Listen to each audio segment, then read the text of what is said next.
Hello बच्चों, कैसे हो। मैं आशा करता हूँ कि आप अपने घर पे स्वस्थ होंगे और घर पे रहकर आप अपनी पढ़ाई को जारी रख रहे होंगे। मैं अजीत, स्पेशल टीचर, खंड महम, जिला रोहतक से आप सभी का घर से पढ़ो कार्यक्रम में स्वागत करता हूँ। बच्चों, आज मैं क्लास थर्ड की बुक इंग्लिश से लेसन 3 के शेष भाग को मैं करवाऊँगा। तीसरा है rearrange the following words in alphabetical order. ये मैं आपको इस वीडियो के माध्यम से यहाँ से मैं आपको करवा रहा हूँ। तो बच्चों, यहाँ पे देखो क्या है कि अल्फ़ाबेटिकल ऑर्डर्स में शब्दों को अरेंज करना है। ठीक है, तो पहले अल्फ़ाबेट्स में क्या आता है? ए आता है, फिर बी आता है, फिर सी आता है। तो जो ए से जो शब्द बनता है वो आपका पहला होगा। ठीक है, तो ए से शब्द देखो, ये क्या है? AUNT, aunt. यहाँ पे आप लिखोगे। इसके बाद बी से बनता है, तो बी से भी शब्द है ब्रदर, तो यहाँ पे आप ब्रदर लिखोगे। फिर इसके बाद बी के बाद क्या होता है? सी होता है, तो सी से भी शब्द है कजन, तो यहाँ पे आप कजन लिखोगे। ठीक है, सी के बाद देखो डी आता है, तो डी से इसमें कोई शब्द नहीं है। इसके बाद ई, ई से भी कोई शब्द नहीं है। ई के बाद देखो एफ, एफ से शब्द है फादर, तो यहाँ पे आप फादर लिखोगे।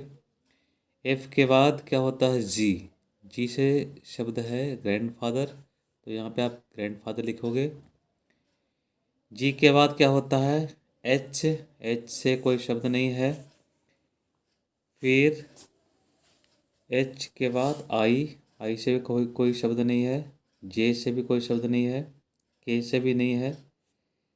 फिर एल से भी नहीं है। एल के बाद देखो एम, एम से शब्द है मदर, तो यहाँ पे आप मदर लिखोगे।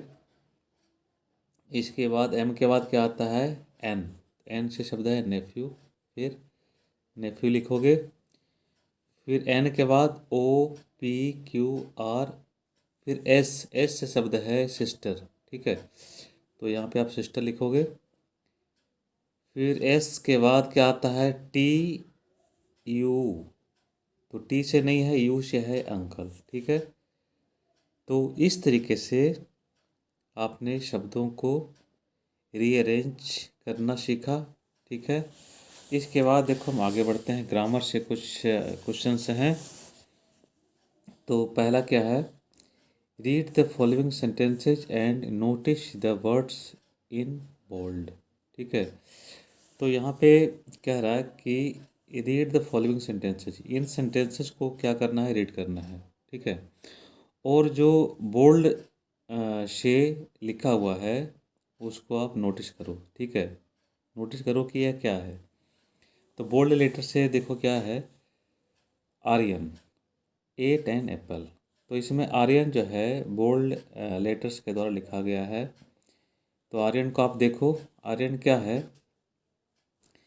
कि आर्यन जो है बच्चों, ये है सब्जेक्ट है।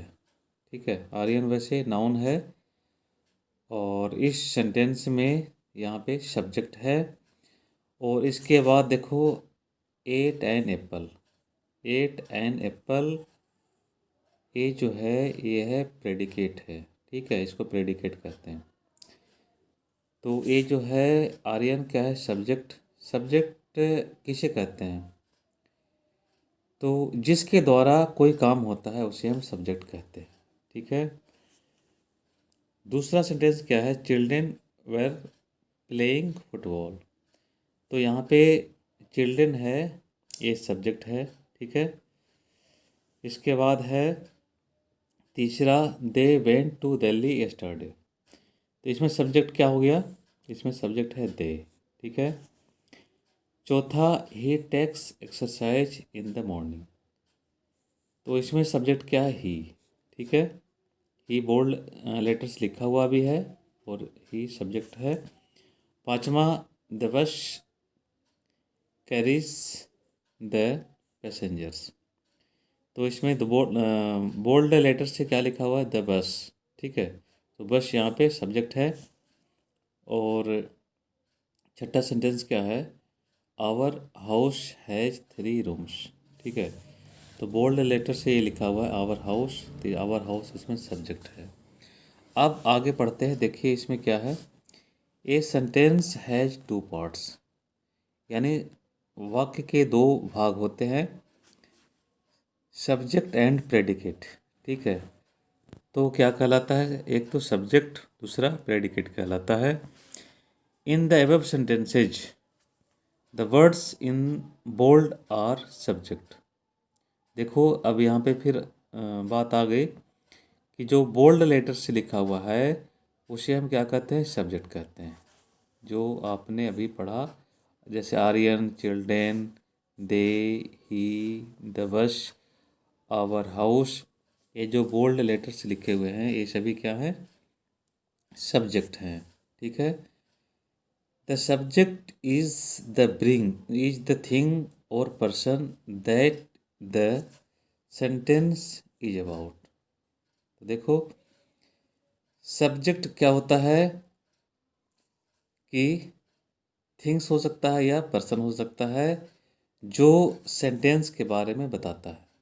ठीक है, it can consist one word और मोर देन वन वर्ड, यानी यह क्या हो सकता है, एक शब्द का हो सकता है या एक शब्द से अधिक का भी हो सकता है। ठीक है, the predicate is the rest of sentence. ठीक है, तो इसका जो शेष भाग है उसे हम क्या कहते हैं, प्रेडिकेट कहते हैं। ठीक है, तो आपने समझ गया होगा कि पहला देखो, Aryan ate an apple, Aryan subject है, एट एन एप्पल क्या है, प्रेडिकेट है। ठीक है, फिर children were playing football, children क्या है, सब्जेक्ट है, वर प्लेइंग फुटबॉल ये क्या है, प्रेडिकेट है। यहाँ से यहाँ तक जो है ये भाग है, इसे हम क्या कहते हैं, प्रेडिकेट कहते हैं। ठीक है, PREDICAT। ठीक है, ये प्रेडिकेट हो गया और ये क्या हो गया, सब्जेक्ट, SUBJECT, ये है सब्जेक्ट हो गया। They went to Delhi yesterday, इसमें दे क्या हो गया, सब्जेक्ट, और वेंट टू दिल्ली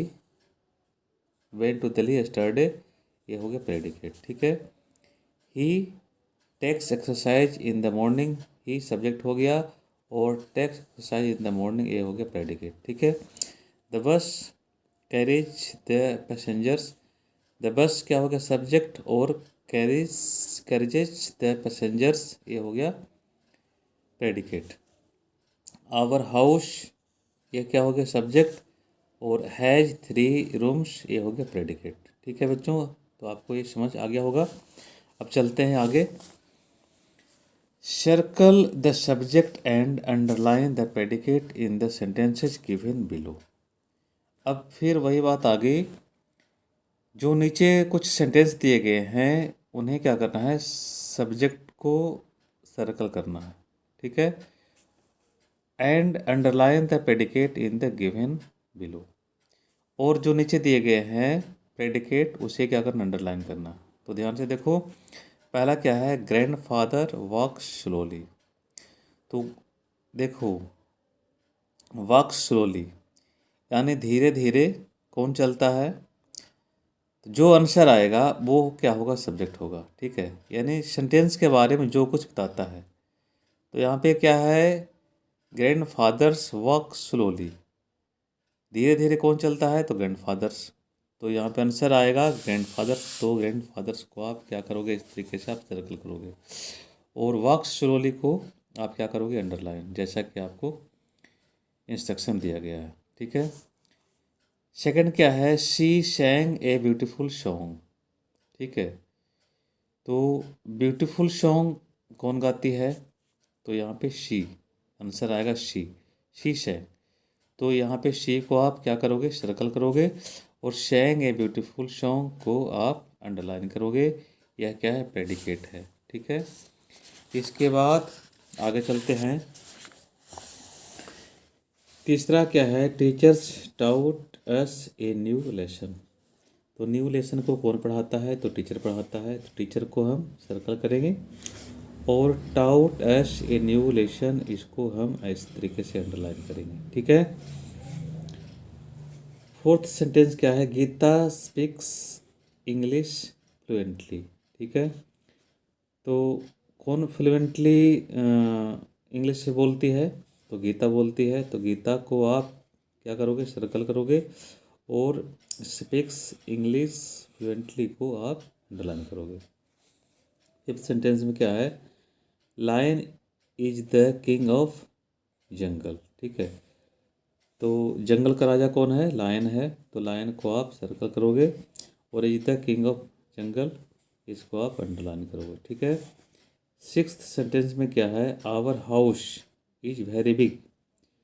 तो बड़ा क्या है, तो आवर हाउस को आप सर्कल करोगे, और इज वेरी बिग को आप इस तरीके से अंडरलाइन करोगे।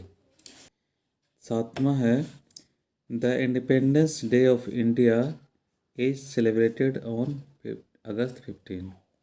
तो the independence day of India, ये आप इसको सर्कल करोगे, और इज सेलिब्रेटेड ऑन अगस्त 15, इसको आप अंडरलाइन कर दोगे, ये प्रेडिकेट हो गया, ठीक है।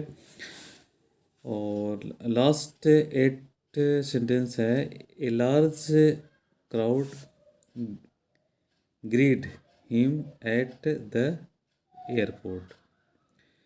तो ए लार्ज क्राउड को आप सर्कल करोगे, और greeted him at the airport, इसको आप अंडरलाइन करोगे। तो इस तरीके से सब्जेक्ट और प्रेडिकेट को मैंने बताया, आपको समझ आ गया होगा। अब देखिए फिर आगे है फॉर द टीचर। तो चूँकि स्कूल बंद है, इसलिए आपके घर पे पेरेंट्स होंगे या बड़े आपसे भाई बहन जो भी होंगे, वो आपको समझा देंगे, ठीक है। तो सेकंड क्या है, fill in the blanks with the words from the help box, ठीक है। तो जो खाली स्थान है, इनको क्या करना है कि इन शब्दों के हेल्प से आपको भरना है, ठीक है। तो पहला देखिए, पहला आप एक बार सेंटेंस शब्दों को देखें, क्या क्या है बॉक्स में, ही, फिर आई, फिर दे, वी, इट और शी। तो ये सभी वर्ड्स हैं, इन सभी वर्ड्स की सहायता से सेंटेंस को पूरा करना है। तो पहला सेंटेंस क्या है, टीना इज़ ए गुड गर्ल, ठीक है। टीना इज ए गुड गर्ल। फिर क्या होगा, टीना चूँकि लड़की है, इसके लिए क्या आएगा, सी इज माई फ्रेंड। तो यहाँ पे होगा सी भर देंगे, ठीक है। सेकंड क्या है, माई नेम इज अनुज।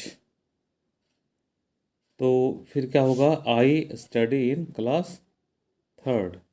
मेरा नाम अनुज है, मैं 3री कक्षा में पढ़ता हूँ, ठीक है। तो यहाँ से आई आप भरोगे। इसके बाद तीसरा क्या है, रमन इज वेरी इंटेलिजेंट। देखो रमन क्या है, लड़का है, तो इसके लिए क्या आएगा, he does his homework every day, ठीक है। फिर चौथा है, आई हैव ए पेन, ठीक है। तो पेन के लिए क्या आएगा, इट इज़ वेरी एक्सपेंसिव, ठीक है। फिर पांचवा क्या है, I have 5 members in my family, ठीक है। तो क्या होगा, दे लिव हैप्पीली, ठीक है। जो मेंबर्स हैं वे कैसे रह रहे, प्रसन्न पूर्वक रह रहे हैं, ठीक है। छठा है, चिल्ड्रेन आर प्लेइंग, बच्चे खेल रहे हैं। तो क्या होगा, we are shouting with joy, है ना। तो इसके लिए आएगा वी आएगा, ठीक है बच्चों। तो इस तरीके से जो सेंटेंस में जो फिल इन द ब्लैंक्स है वो मैंने आपको करके बताया। बच्चों इसके बाद है गुड मैनर से रिलेटेड एक बहुत ही अच्छी पोएम है। इस पोएम को हम पढ़ेंगे, तो देखिए आप ध्यान से। Good manners are like flowers, they have some magic powers, please, sorry, thanks are like money in the bank, use them and see how good you can be. अब बच्चों इसका मैं आपको शुरुआत करके बताता हूँ। Good manners are like flowers, अच्छी आदतें फूलों की तरह होते हैं। They have some magic powers, उनमें कुछ मैजिकल पावर्स होती हैं। प्लीज, सॉरी, थैंक्स, कुछ ऐसी शक्ति होती हैं कि वो सबको मना लेती हैं। जैसे क्या क्या होते हैं? प्लीज होती है, सॉरी, थैंक्स, ये सभी क्या हैं? मैजिक पावर्स होते हैं। ठीक है। Are like money in the bank, वो हमारे लिए पैसे की तरह होते हैं। ठीक है। Use them and see how good you can be, इन शब्दों को अपने बैंक में रखते हैं, इनको प्रयोग करो और देखो कि हम कितने अच्छे बन जाएंगे। ठीक है। तो ये आपके लिए एक सुंदर पोएम है जो मैंने आपको करवा दिया। इसके बाद देखिए है remembers, if you ask for something you usually से प्लीज। तो बच्चों यदि आप किसी से कुछ मांगते हो तो आमतौर पे आप क्या कहते हो? प्लीज़, प्लीज़ लगा करके आप बोलोगे। ठीक है। सेकंड क्या है? If someone does something nice for you you से थैंक यू। अगर कोई अच्छा करता है, यदि कोई आपके लिए अच्छा करता है तो आप क्या कहोगे? थैंक यू कहोगे। ठीक है। If you do something wrong you से सॉरी, यदि आप कुछ गलत कर देते हो तो आप क्या कहोगे? सॉरी कहोगे। तो ये सभी क्या हैं? गुड मैनर्स हैं। तो बच्चों अभी मैंने लेसन 3 करवाया और इसके अंतर्गत जितने क्वेश्चन थे मैंने उनको समझाया। मैं आशा करता हूँ कि आपको समझ आ गया होगा। Thank you.